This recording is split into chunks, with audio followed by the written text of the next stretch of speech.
আমি প্রচন্ড নার্ভাস ছিলাম যে আমি যেদিনকে আর্যের মতো আমাকে ওরকম সিন করতে হবে বা বলতে হবে, খুব মানে অনেক তাণ্ডব সিনেমা দিয়ে সিনেমা হলে ঝড় তুলেছেন শাকিব খান। আর এবার আসতেছে আরো একটি বড় ধামাকা। শাকিব খানের নতুন সিনেমায় তার বিপরীতে প্রথমবারের মতো দেখা যাবে উপার বাংলার জনপ্রিয় অভিনেত্রী মধুমিতা সরকারকে। এই সিনেমাটির পরিচালক মেহেদী হাসান হৃদয়, আর বাজেট পুরো 30 কোটি টাকা। বাইরে এটা হতে যাচ্ছে দেশের সবচেয়ে বড় বাজেটের সিনেমা এবং সবচেয়ে অ্যাকশন ধর্মী সিনেমা।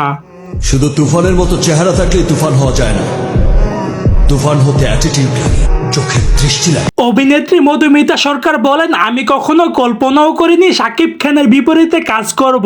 ওনার সাথে কাজ করাটা আমার একটা স্বপ্ন ছিল, আজ সেই স্বপ্ন সত্যি হতে যাচ্ছে।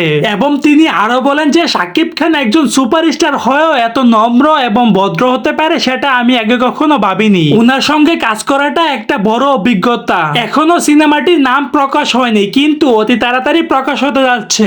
সো দর্শক, আজকের এই ভিডিওটি এই পর্যন্ত। যদি ভিডিওটি ভালো লেগে থাকে তাহলে চ্যানেলটি সাবস্ক্রাইব করে দিবেন পরবর্তী ভিডিওর জন্য।